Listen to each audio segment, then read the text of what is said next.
ओम नमः शिवाय। आज हम एक बहुत ही सरल लेकिन बहुत ही गहरी और क्रांतिकारी बात साझा करेंगे। आज हम जानेंगे कि तमस, रजस और सत्व गुण क्या है।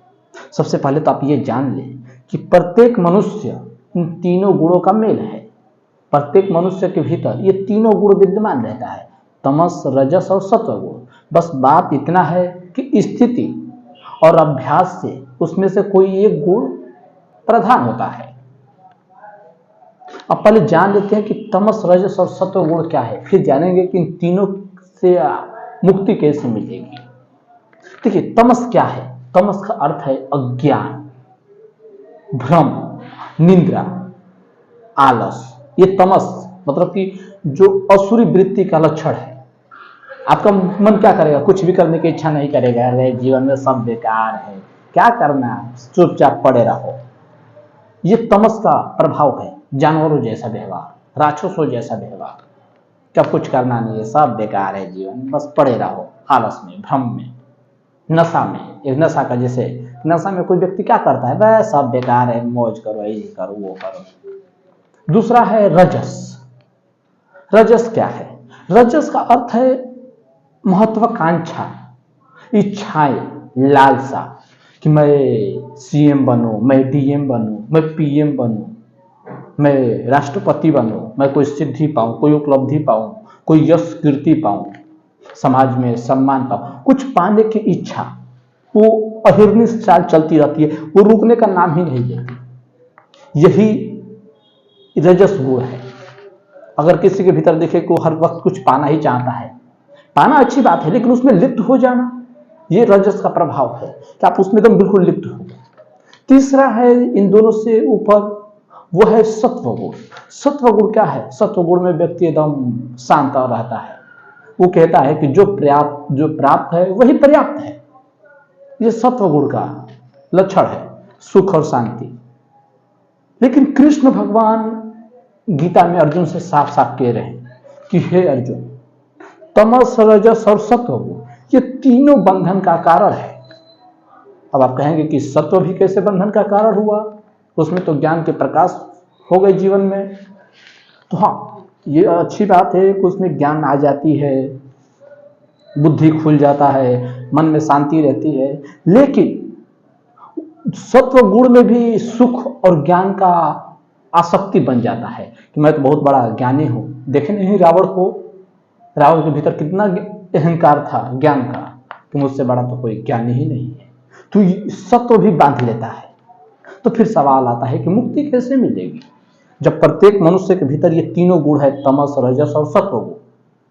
तो इन तीनों से ऊपर उठ के, तीनों के पार जाके मुक्ति कैसे संभव है? तो इसी के लिए कृष्ण भगवान भगवत गीता में एक नया द्वार खोलते हैं, एक नया डायमेंशन, एक नया आयाम।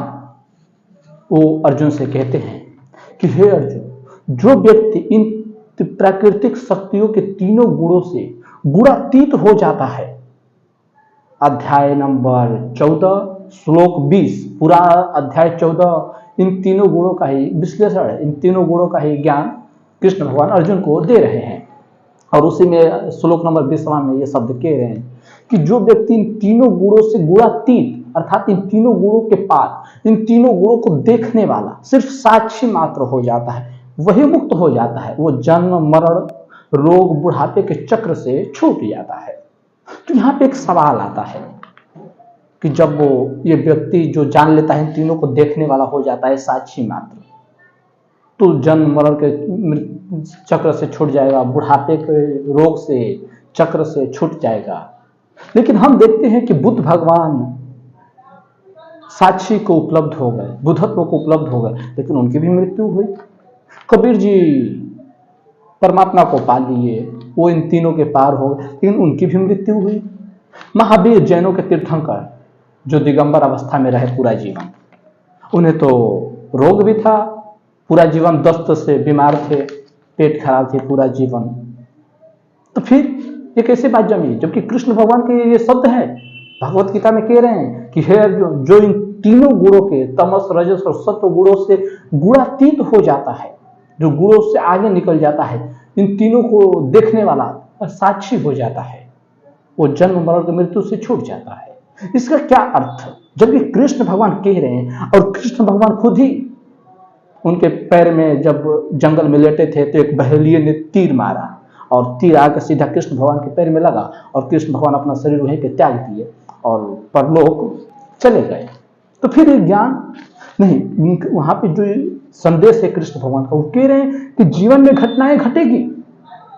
अगर आप बुद्धत्व को हासिल कर लिए, शिवत्व को प्राप्त कर लिए, जिनत्व को, जिसे जैनों में जिनत्व कहा गया है, महावीर उपलब्ध हो गए, अगर उसको भी आप हासिल कर देंगे तो आपके जीवन की जो क्रम है, जो जीवन की घटनाएं हैं, वो वैसे ही रहेगी, वो घटती जाएगी।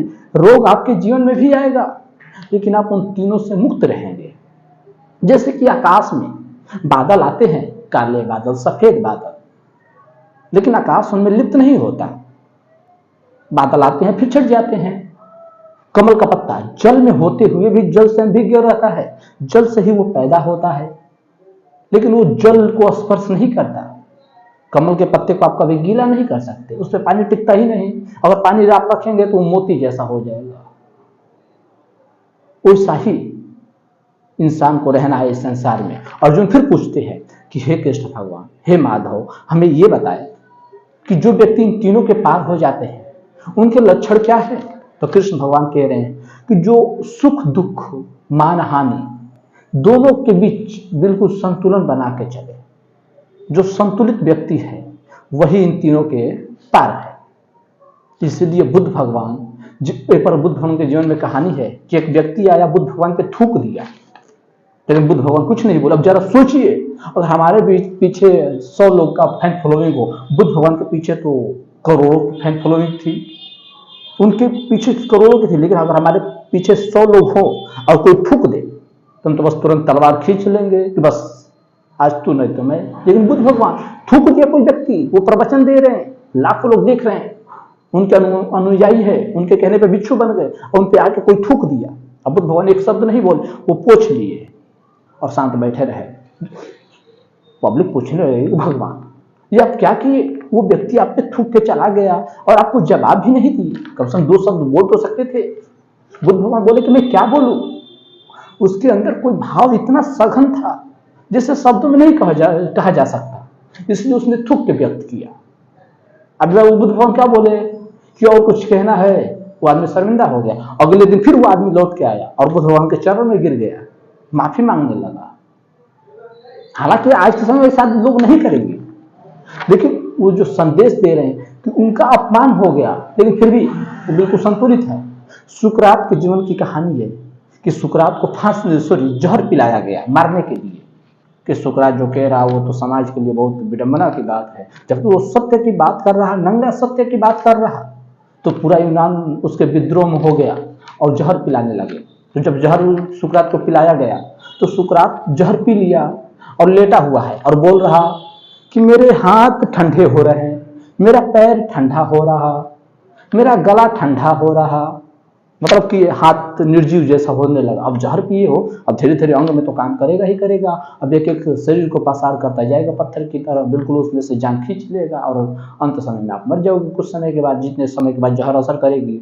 तो कह रहा कि मेरा हाथ ठंडा हो रहा, मेरा पाँव ठंडा हो रहा। उसके आसपास के लोग कह रहे हैं कि सुकरात ये कैसे पागलपन की तू बातें कर रहा, हम देख रहे हैं कि तू ही ठंडा हुए जा रहा और तू कह रहा कि तेरे हाथ ठंडे हो रहे। वो कहा कि मैं कैसे ठंडा हो जाऊंगा, मैं तो बस देखने वाला हूं, शरीर मरेगा, मुझे मार सकते हो नहीं। इसी को तो कृष्ण भगवान कह रहे हैं कि नैनन छिन्दन्ति शस्त्राणि नैनन दहति पावकं न चैनन क्लेदन्ति आपो न सोचती मारुता, अर्थात जिसे शस्त्र काट नहीं सकती, अग्नि जला नहीं सकती, वह आत्मा है, जल गीला नहीं कर सकता, वायु सुखा नहीं सकती, उसे किसी प्रकार से क्षति नहीं पहुंचा सकते, वही आत्मा है, वो अमर है।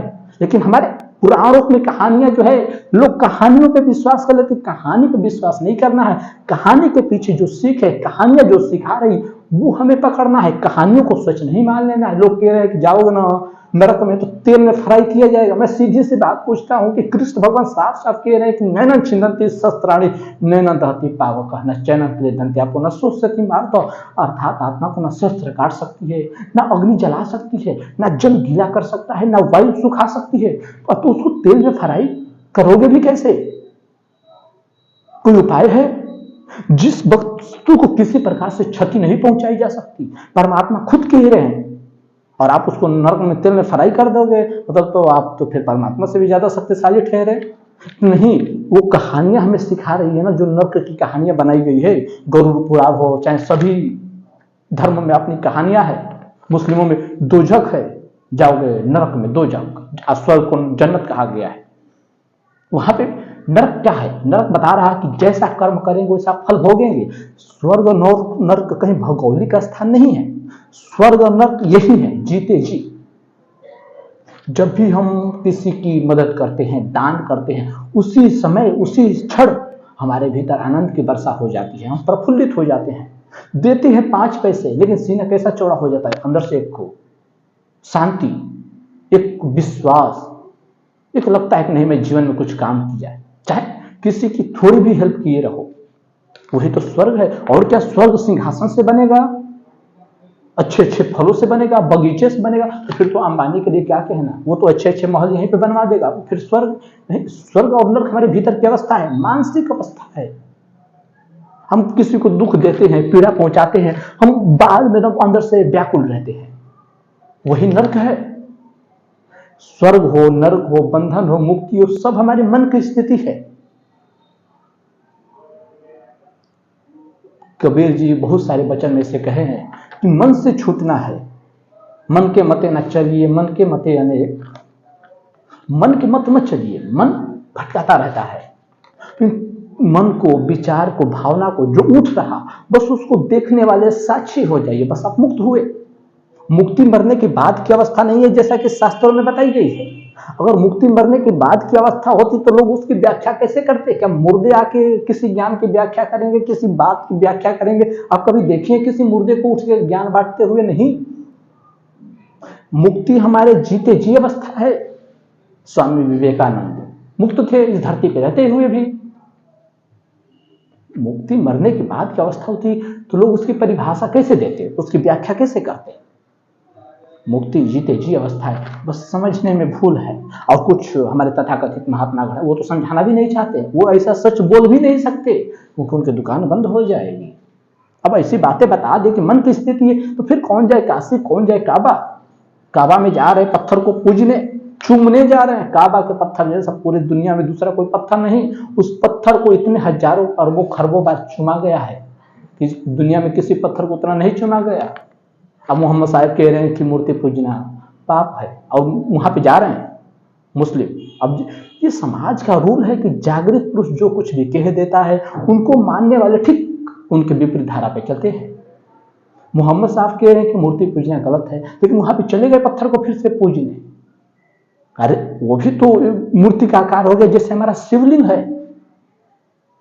हम झुक के प्रणाम करते हैं, आप चूम के करते हो, तरीका अलग है, भेद कोई नहीं रहा। लोग जगह जगह पे हनुमान जी के पत्थर रख लेते हैं, लाल सिंदूर लगा देते हैं, हनुमान जी हो गए। तो क्या फर्क पड़ता है? क्या आप गढ़े हुए मूर्ति को पूज रहे हो कि अनगढ़े पत्थर को पूज रहे हो? बात तो पूजने की हो गई, फिर आप पत्थर के सामने झुक गए। लेकिन लोगों को समझाए कौन? हाँ, तो क्या मूर्ति पूजना गलत है? नहीं, कहीं से भी गलत नहीं। ये संपूर्ण अस्तित्व परमात्मा है, लेकिन आपके भीतर एक भाव होनी चाहिए। वो क्या कर रहे हैं? जो काबा में जा रहे हैं वो काबा में झुक रहे हैं, लेकिन जब यहाँ पे शिव जी का मंदिर मिल रहा तो वहां पे सीना तान के, अरे जबकि शिवालय हो, मंदिर हो या मस्जिद, सभी एक ही परमात्मा के लिए समर्पित है। मस्जिद भी उसी परमात्मा को समर्पित है जिस परमात्मा को मंदिर, गुरुद्वारा भी उसी परमात्मा को समर्पित है जिसको चर्च। कोई भेद नहीं है, हर जगह एक ही परमात्मा है, दूसरा कहां है? लेकिन हिंदू अपने मंदिर में झुकेगा, मस्जिद के सामने नहीं झुकेगा। मुस्लिम मस्जिद में झुकेगा, मंदिर में नहीं झुकेगा। ईसाई चर्च में झुकेगा, मंदिर मस्जिद दिख जाए तो फिर उसको अड़चन हो जाए। ये क्या बात हुई? पूरी पृथ्वी मंदिर, मस्जिद, चर्चों, गुरुद्वारे, शिवालय से भरी है। सबका अपना मंदिर है, सबका अपना मस्जिद है, सबका अपना गुरुद्वारा है, लेकिन पूरी पृथ्वी पे ऐसा कोई मंदिर नहीं है, ऐसा कोई स्थान नहीं जो सबका हो। ऐसा कोई मंदिर है जो सभी धर्मों का है? नहीं। और जो सभी धर्मों का नहीं, जो सबका नहीं, वहां पे परमात्मा कैसे रहेगा? हिंदू के अपने मंदिर, मुस्लिम के अपने मस्जिद, सिखों के अपने ईसाइयों के अपने, जैनों के अपने, बौद्धों के अपने। ये क्या मूर्खतापूर्ण बातें हैं। मैं कहता हूं कि अब होश में आइए। बाइबल में जीसस हजारों बार दोहराते हैं, जागो, अब बहुत देर हो गई, मैं ईश्वर पुत्र आया हूं। जीसस को ईश्वर पुत्र माने जाते हैं। वो ईश्वर के पुत्र थे, वो संदेश वाहक बन के आए थे और लोगों को संदेश बांटे। वो एक शब्द बार बार उठाते कि जागो। वो ईश्वर पुत्र जब शब्द उन्हें मिला, उसका क्या अर्थ? वो कह रहे हैं कि मैं ईश्वर का पुत्र हूं, इसका क्या अर्थ? कि मतलब मैं ईश्वर का संदेश लेके आया हूं, अब आप ये सच मत मान ले कि ईश्वर सच में उन्हें भेज दिया। नहीं, यहाँ पे सब ईश्वर के ही पुत्र हैं। जो जाग गया वो जाग गया, वो जान गया कि मैं ईश्वर का पुत्र हूं। जो नहीं जागा वो तो कह रहा कि अरे मैं तो फलाना का बेटा। लेकिन अंश परमात्मा को उनको तो भूल ही गया।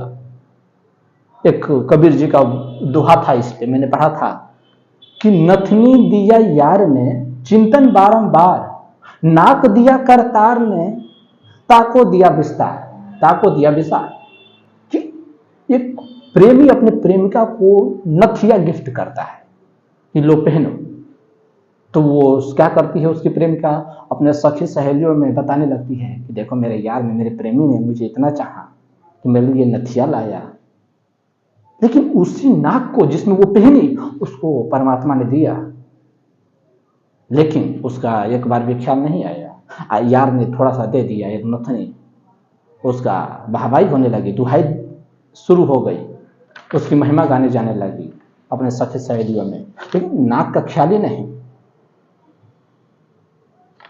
तो यही सार है आज के वीडियो का कि आप साक्षी होकर देखिए।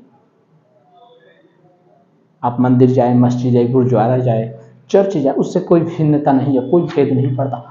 होश में जागते हुए आपके भीतर कोई भाव अगर उठे, मंदिर जाने का, मस्जिद जाने का, बस वहीं पर आप खुद को एक बार झिझकाइए, देखिए हमारे भीतर एक भाव उठा, बस उसको देखना है। आपके भीतर कोई विचार है, बस उसको देखिए। जैसे कि सड़क के किनारे खड़े हैं, लाल का, येलो, ब्लू, पीली, नीली, तमाम प्रकार की गाड़ियां आ रही है और आप बस देखने वाले। ये नहीं कि ब्लू गुजरी तो आप ब्लू हो गए, लाल गुजरी तो आप लाल हो गए।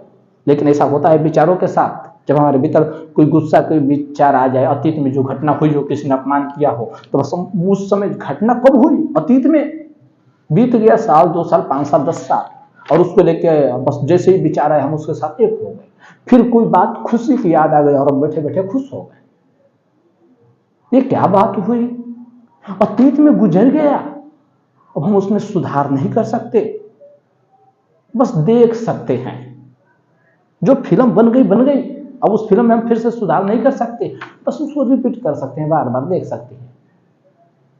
तो फिर उसके साथ बार बार दुखी सुखी होने का कोई मतलब? जब हुआ था घटना, उस समय भी दिमाग में कुछ और बात थी, अभी भी हमारे दिमाग में कुछ और बात है। अगला सोच रहे हैं कि 10 साल बाद, हम योजना बना रहे हैं कि 10 साल बाद हमारा जीवन कैसा होगा। जिस दिन वो पल आएगा फिर हम उसके अगले 10 साल की योजना बना रहे होंगे। ये नहीं कुछ दिन को जिए होंगे। आज जो हम जी रहे हैं, आज का जो दिन है, वो भी बचपन में हम कभी सपने देखेंगे कि हम भी जवान होंगे, और वो वही जवानी है जिसमें हम जी रहे हैं, जिसके सपने देखते थे बचपन में, और वही जवानी है। हम सोचते थे कि 20 साल को होंगे, 30 साल को होंगे, 40 साल को होंगे, तो ऐसा जीवन जिएंगे, और आ गई, और फिर हम भविष्य में अटक गए। तो इन दोनों के जो मध्य जो संतुलन बना के चले, वही मुक्त पुरुष है। यही कृष्ण भगवान भगवत गीता में कह रहे हैं कि जो सुख दुख, मान हानि, अपना पराया, सबके बीच मध्य स्थिर है, बस वो मुक्त है। यही जागृत पुरुष का लक्षण है। तो उम्मीद है कि आप समझ पाए होंगे कि आज की वीडियो का सार क्या था। आज की वीडियो का सार था तमस, रजस और सत्व। तमस क्या है? अज्ञान है, अहंकार है, कुछ नहीं करूंगा, सब बेकार है, भ्रम है, नशा है, आलस है। ये तमस का जानवरों जैसा व्यवहार, राक्षसों की वृत्ति, ये तमस है। रजस क्या है कि मुझे चाहिए, बस लाओ, अहिर्निश, कुछ भी ला दो, 10 करोड़, 20 करोड़, 50 करोड़, अगर 50 मिल जाए फिर भी और मिल जाता, और मिल जाता, राष्ट्रपति का पद पा लेता, मैं विश्व विख्यात बन जाता, तमाम प्रकार की कोई सिद्धि मिल जाती, कोई उपलब्धि, कोई यश, कोई कीर्ति मिल जाती। लेकिन चाहिए, ये रजस है जो पाने की इच्छा है। सत्व क्या है? सत्व में सुख तो है, ज्ञान तो है, ज्ञान का प्रकाश तो हो जाती है जीवन में, लेकिन उससे आसक्ति बन जाती है कि यार मैं तो बहुत बड़ा ज्ञानी हूं, अब मेरे सामने कोई टिकेगा नहीं, बस यहीं पे बंधन हो गई। उस आसक्ति जो पकड़ लिया ज्ञान से, सुख से, कि मुझे सुखी ही रहना है, मुझे सुखी ही रहना है, ये बहुत सूक्ष्म अहंकार है कि मैं तो सुखी हूं, मैं तो ज्ञानी हूं। अहंकार है, तुम ज्ञानी हो, लेकिन ज्ञान का भी अहंकार हो जाता है। ओशो ने अपने एक प्रवचन में बहुत सुंदर बात कहा था। उन्होंने कहा था कि हमें अपने जीवन में अहंकार को छोड़ना है, लेकिन कहीं ऐसा ना हो कि अहंकार को छोड़ने का भी अहंकार हो जाए कि मैंने तो अहंकार को छोड़ दिया। लोग देखते नहीं, आप घर द्वार छोड़ के चले जाते हैं जंगल में, तो जाके खूब गीत गाते आ रहे हैं, मैंने घर को छोड़ दिया। छोड़ने का भी अहंकार पाल लिए, छोड़ना था लेकिन जो छोड़ दिए उसका अहंकार पाल लिए। लोहे का हो पिंजरा की, सोने का क्या फर्क पड़ता है, बंधन बंधन होता है। आप सब तरह की जंजीरें छोड़ दें, आप बस देखने वाले हो जाए। अब भी आपका जो कर्म है, कर्म करिए। शरीर का क्या कर्म है? भूख लगी खाना खा लीजिए, प्यास लगी पानी पी लीजिए, छात्र हैं टाइम हुआ पढ़ने का पढ़ लीजिए, लेकिन लिप्त मत होइए।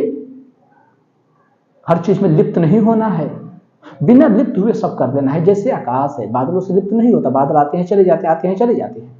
कमल का पत्ता जल में रहता है, जल में जल से गिरा नहीं होता, भीग रहता है। उसी को कहा गया है साधु पुरुष। वही सन्यासी है, वही बैरागी है, वो सबसे अलिप्त हो गया। तीनों में अब लिप्त नहीं होता, तमस हो, रजस हो या सत्व। वो बस देखने वाला है। अंदर कोई भाव उठे, कोई विचार उठे, बस देखिए आप, और बस आप मुक्त हुए। यही भागवत गीता का सार है। अध्याय 14 श्लोक नंबर 20 में कृष्ण भगवान साफ साफ कह रहे हैं कि जो इन तीनों गुणों से गुणातीत हो जाता है, जो इन तीनों गुणों के पार हो जाता है, वो व्यक्ति मुक्त है, वो अमरता को प्राप्त कर दिया। तो उम्मीद है कि आप समझ गए होंगे। फिर मिलते हैं एक और नई वीडियो के साथ, तब तक के लिए आपका बहुत बहुत शुक्रिया।